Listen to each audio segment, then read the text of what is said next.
It's California Edition. I'm Brad Pomerance, and we are joined by Michael Manchak. He is the Executive Director of the San Luis Obispo Economic Vitality Corporation. He is joined by Judy Mahan. She is the Director of the SLO San Luis Obispo HotHouse Incubator.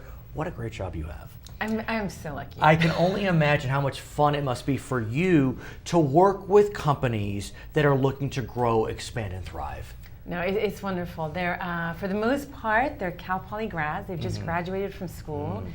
We have 11 startups in the incubator right now. What does that mean exactly? For those of us that aren't in your world, what does that mean? So the companies come in, once they're incubating, they're with us 24/7. We do a lot of programming around this incubation. So we ask them to put in place advisory boards. We give them a list of potential advisors. We ask them to meet with this advisory board once a month. We provide one-on-one consulting with experts if they have marketing needs, if they have sales needs. We provide them a coach to help them work through those that process. And I know that your organization is, I guess, integrated with a lot of other different organizations. That's You're right. part of the Small Business Administration. Yes.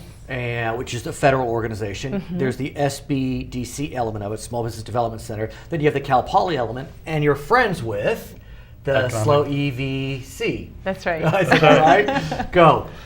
We're all about creating jobs Right. and helping the local economy. We work regionally, and this is a tremendous resource that has been very successful to help create jobs.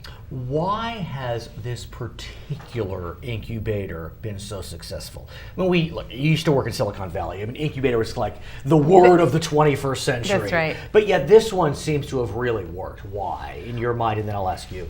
My opinion is that, unlike many of them throughout the nation, this is not a real estate deal. This is about a community resource, and that's the difference. And that's what works so well. It's very well organized, very well funded, and truly it's a model that can be used elsewhere in the nation and in the state. So what have you done to make this model be so effective to model these businesses? Right. And I think our real intent when we set about creating this incubator was to create an entrepreneurship hub. So we're not looking at just deal flow of startups that we would potentially, there are a lot of VC funds who've created incubators. They just want to see the deal flow, invest in the startups, and if 1 out of 10 makes it, then they're golden. Right. Our intent was not that. Our intent was to create opportunity to become a hub for entrepreneurship. So we also have, we offer co-working space. So anyone from the community can come in and co-work. Non-assigned desk space, bring your laptop, access to Wi-Fi, conference room, and all the networking and events that take place there. And as I understand it, you have had some real success. Yes. Mike was saying that right as you were starting, Google decided to jump on in with one of the companies incubated. That was just before we were setting up. So we knew that the potential was there because we were producing startups that were garnering interest from companies such as Google. So I hate to play on words, but your incubator has kept children and mothers healthy. Tell us about. Oh, that's right. Do you like how I did that? Gave it a shot. I don't know if it worked. I don't know if it worked, but tell us about Impress Technologies. Impress Technologies, definitely one of our success stories. They created a medical device that prevents postpartum hemorrhaging. Can I just tell you, I want just to bring it home. We have a cousin. I mean, my wife and I. It's on her side. She gave delivery to her second child. She delivered, and she was hemorrhaging on the table. And they turned to her as she's hemorrhaging and said, you need a radical hysterectomy right now. That's right. Right now you need it, or you may not make it. And that was it. No, and it's the data is just absolutely mind-boggling. There's a woman dies from postpartum hemorrhaging every 4 minutes worldwide. So it's definitely the number one cause of maternal death in the world.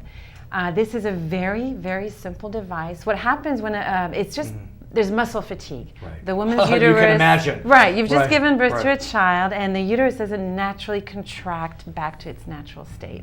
And it's that contraction that stops the blood flow. If the contraction doesn't take place, then a woman will bleed to death. By inserting this device, the device creates a vacuum, it sucks in the uterus, and it allows the contraction to take place. And what you described to me is this device will work within 60 seconds. That's right. Because time is life in this Oh, instance. yeah, absolutely. And so what's happening with Impress? So There are they've trials? raised a significant amount of funding. They're in the process right now as we speak. They're going through due diligence to do a Series A round of financing. They're raising $2 to $4 million. They've just completed 7 human trials in Indonesia, in Jakarta. And each one has been successful. But how do they know when someone's going to need this device? I guess the device is on standby? No. So the device is there. It was interesting. I asked, so one of the 3 founders, one of the co-founders, Amy, was in Indonesia for 6 weeks. Got it. She and I told her, oh, so how was your trip? Did you have fun? She said, no, I couldn't leave within a 5-mile radius of the clinic. She was on standby. Is she a doc? No, she's But a medical engineer. Okay. Yeah. Yeah. And so just at various points they needed it, they tried it. Exactly. And it worked. Exactly. And it worked at first use. Yeah. How did it make you feel? I still to this day get goosebumps, goosebumps I hear on you. my arms. Because it's who can claim that I've created something, I've innovated, created technology that is saving people's lives. I mean, it's amazing. Mike, talk to us about, Cal Poly is such a remarkable resource for this community. I mean, here we are, we're on the Central Coast, San Luis Obispo. It is absolutely gorgeous.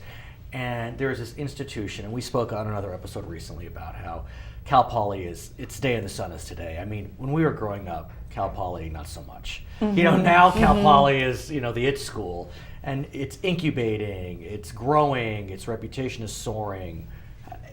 Talk to us about the importance of Cal Poly to today's economy. Well, the importance really is to the entire state, if not the nation. So Cal Poly has become this incredible machine to create these brilliant minds, most of whom leave the community after they graduate. Although not as many as you'd think. I mean, that's right, and the incubator's helping that. Yeah, right. I mean, it does seem as if San Luis Obispo is becoming that place, like the Bay Area, Santa Barbara, where it's like, I graduated, but I think I'm gonna stick around. Yeah. Right, and because now there is more opportunity. Right. We have a number, at least a dozen substantial tech companies in the area now. But do you need to grow a little more? I mean, we were talking before about the airport, and it's a little small, and can you get in and out? And do they have the right medical? Like, if you have a medical crisis, do you want to be here? Or do you need to go down to Santa Barbara or Los Angeles? I mean, do you need to grow a bit more to really, hit your stride? We do absolutely, and in fact, it's a challenge because every economy in the world, every community has to grow just ever so slight.